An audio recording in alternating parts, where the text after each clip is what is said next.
What if the truths you need most have been hiding in plain sight, not in the spotlight of modern thought, but in the shadows of forgotten minds? We often chase answers in the loudest voices, the trending gurus, the popular philosophies, the echo chambers of comfort. But what if some of the most powerful ideas about existence are the ones nobody talks about?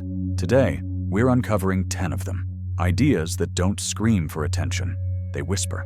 Philosophies that didn't trend, but transcend. Each one, a lens to see your life, your reality, yourself differently. Why are they unknown? Maybe because they don't offer comfort, they offer clarity. Maybe because they don't promise happiness, they reveal truth. And in a world obsessed with noise, truth tends to get buried. These are the kinds of ideas that don't aim to impress, they aim to awaken. So here's the deal. I'll give you 10 ideas. Simple on the surface, but deep beneath. You decide which one sticks, which one shifts something in you, which one lingers, even in silence. But I promise, at least one of them will, because once you hear them, you can't unhear them. 10. The philosophy of apatheia, ancient Stoicism's quiet cousin. Not to be confused with apathy. Apatheia is a cornerstone of ancient Stoicism. It's not about feeling nothing. It's about not being ruled by what you feel. When anger flares, apatheia says, observe it, but don't act from it. When anxiety creeps in, it reminds you, fear is not fact. In modern life, where reactions define our identity, apatheia offers an antidote. It's not about suppression, it's about sovereignty. Imagine meeting every situation with calm, not because life is easy, but because you no longer let it dictate your state. That's radical power.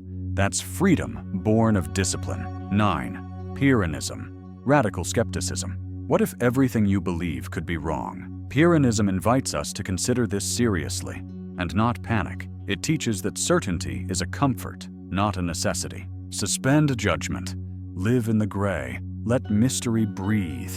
In the digital age, we're drowning in hot takes and instant opinions. Pyrrhonism says, pause. Don't leap to label. Don't cling to conclusions. Ask, what if I'm wrong? And if I am, can I still be at peace? This isn't intellectual laziness. It's philosophical humility. A life guided not by dogma, but by open inquiry. 8. The voidism of Nagarjuna, Buddhist Madhyamaka school. Nagarjuna, one of Buddhism's sharpest minds, claimed everything is shunyata, emptiness, but not in a nihilistic sense. Emptiness here means that nothing has an independent, unchanging essence. Even you are a moment-to-moment construction. This can feel disorienting, but think, if the self is fluid, then the self can be free. If nothing is fixed, nothing is doomed. Pain is real, but its meaning isn't permanent. Voidism isn't about erasing the world. It's about seeing through it. Once you stop clinging to what things are supposed to be, you begin to live with what they are. 7. Antinatalism, the ethics of birth. Antinatalism shakes the foundation of culture. It argues that bringing new life into existence, no matter how well-intentioned, imposes inevitable suffering on someone who never consented.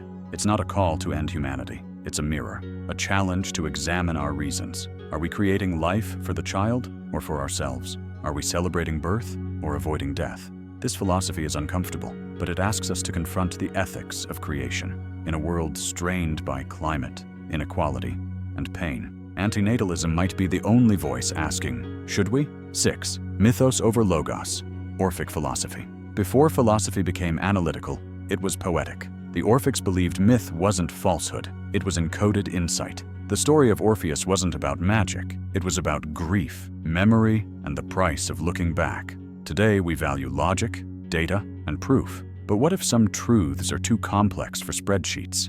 What if the soul needs symbols, not syllogisms? Mythos teaches that not everything worth knowing can be dissected. Some wisdom is sung, not spoken. Some truths are felt before they're understood. In honoring myth, we honor mystery, the kind that makes life beautiful, not just explainable. 5. Presentism, the tyranny of now. Presentism claims only the present moment exists.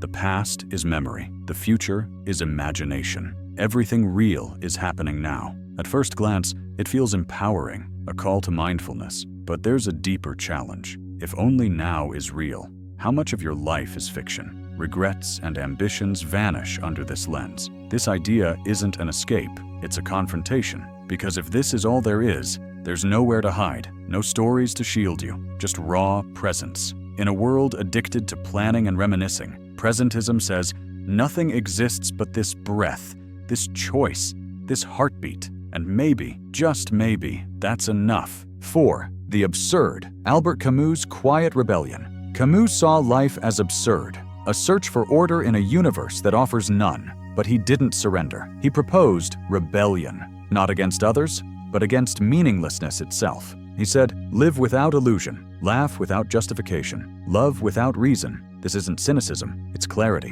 When the world refuses to make sense, we stop waiting for permission to matter. To Camus, the absurd isn't a wall, it's a canvas. Life becomes art. Tragedy becomes story. Pain becomes poetry. The meaning you carve, even knowing it's temporary, that's what makes you free. 3. Panpsychism, the conscious cosmos. Panpsychism flips our view of reality. What if mind is not something that emerges from matter, but something matter always had? Your phone, the rain, the chair beneath you. Not alive like you, but somehow aware. Not with thoughts, but with presence. It's a challenging thought, but it reconnects us, not as humans above nature, but as minds within it. Panpsychism dissolves the border between subject and object. You don't live on Earth, you live with it. And when you start treating things as if they feel, you start living with a reverence that logic alone can't explain. 2. Solipsism, the lonely reality. Solipsism posits that only your consciousness is certain. Everything else, every person, every tree, every interaction, could be a projection. It's an isolating idea until it becomes intimate, because if the world is a mirror, what does it reflect?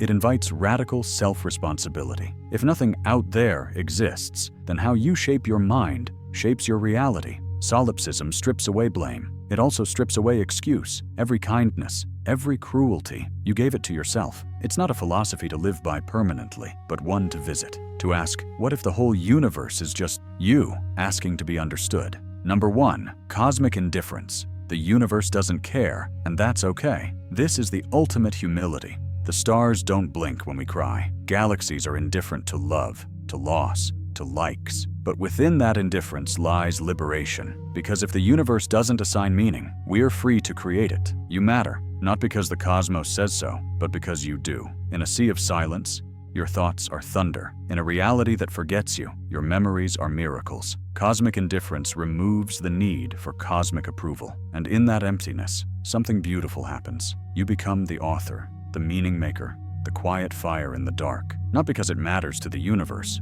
but because it matters to you. 10 philosophies, 10 forgotten doorways into existence. Some offered comfort, others offered challenge, but none left you where they found you. Apatheia taught you that peace is not the absence of emotion, it's the mastery of it. Pyrrhonism reminded you that not knowing can be wiser than false certainty. Nagarjuna showed you that everything is empty, and that's why anything is possible. Antinatalism didn't ask you to stop loving life. It asked you to love it consciously. Mythos said stories might not be logical, but they are still true. Presentism shattered the illusion of time, grounding you in now. Camus's absurd whispered rebellion can be meaning. Panpsychism invited you to see mind in all matter. Solipsism dared you to take responsibility for the entire universe. And cosmic indifference, well, it gave you back your freedom. These ideas aren't decorations for thought. They are tools, lenses, sometimes even weapons. Not to fight others, but to fight illusion. They exist to sharpen your perception, to expand your sense of self beyond skin and certainty. Maybe you won't remember every term or detail, but philosophy doesn't demand memorization. It demands transformation. And if even one of these views made you pause, made you uncomfortable, or made you feel more awake, then it's done its job.